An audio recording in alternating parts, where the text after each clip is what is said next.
Gleason. And you're watching Geek Rock TV. San Diego Comic-Con 2017, and joining me right now is Wes Gleason. He's the voiceover director over at Justice League Action that's airing on Cartoon Network. Hello, Mr. Wes. How are we doing today? Great. Awesome. How are you? I'm doing great now that you're here again. Thank you so much for being here with us twice this year. Pleasure. It's mine. Scored. All right, so you're here for Justice League Action. Can you give us a tease about what you guys have been talking about at the panel today?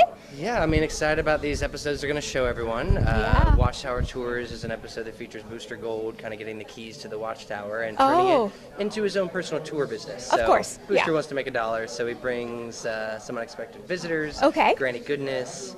Nice. Toyman, and Joker makes an appearance. So a lot of new people this coming episodes. I mean, even in the episodes we have that are yet to be announced or that are coming up, I think we've released about half have aired now. There's so many even heroes and villains that people haven't heard yet. So I'm excited about everything that's yet to come. When I saw Plastic Man, I was like, yes, finally, my favorite character, and you guys did him justice. I mean, the way you guys went about with him, I was just like, that was creative.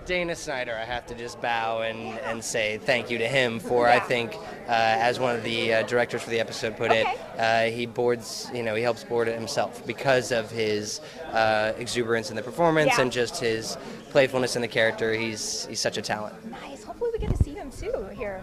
All right. And are there any surprise special guest stars that you can give us a tease about maybe coming in the next upcoming episodes? Yeah, absolutely. I mean, we have our character, Mr. Terrific, known hero in the Justice League. I think people are familiar with. We're lucky to have Hannibal Buress voicing that for us for a couple episodes, so I'm excited for people to hear his take on that. The Riddler will be making an appearance in an episode not too long from now. Brent Spiner voiced that role for us and had such fun with the role. Is Riddler trying to amend his ways and maybe falls back into old habits by the end of the episode. Seems like the Riddler is having a really good year this year, especially on Gotham. I'm just like, it's like Riddler's year. And Wonder Woman, I would say. Let's give her some props. But I have a feeling, Riddler may have his own movie someday. I don't know. I think there's quite a good audience out there that's probably waiting for that to happen. Not going to hate on that. That's great. That's awesome. Awesome. Okay, so we hear about the 18 hours days on sets, but what's it like in the voiceover sessions? What's the longest, or generally, how long does a voiceover session usually last? Oh, wow. Really good question. It varies from episode to episode, and we try to record as an ensemble for the most part, to where we can get all the actors together, and therefore they're more or less reacting to each other as opposed to just trying to figure out their own lines and work through that. But for any given 11 minutes, we might spend a good 2 hours on the episode reading it through a couple times. But then at that point, animation goes back to the team, even gets sent overseas, returns back to us. It's usually about a 9-month process for that to all happen. And then we're even able to bring the actors back for possible pickups or for any efforts or stuff like that. So there's very much a long process to all of it. But to break it down in any one chunk, it's sort of hard to define. Interesting. Okay, last question.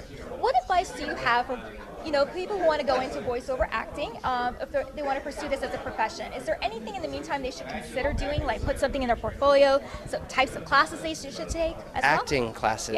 First and foremost, it's about your acting chops, and I think the techniques that are involved with voiceover can be learned over time, but I would recommend for anyone to start their foundation as an actor and to obtain those skills first. Now, do they get brownie points if they're kind of like comic book nerds?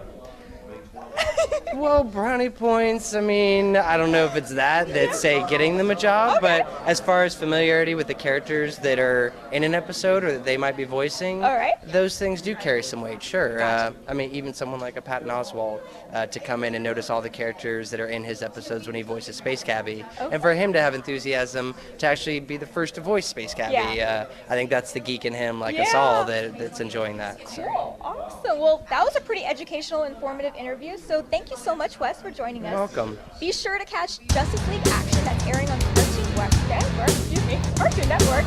And thank you so much, Mr. Wes, for joining us, and hopefully we'll see you again next year. Cool.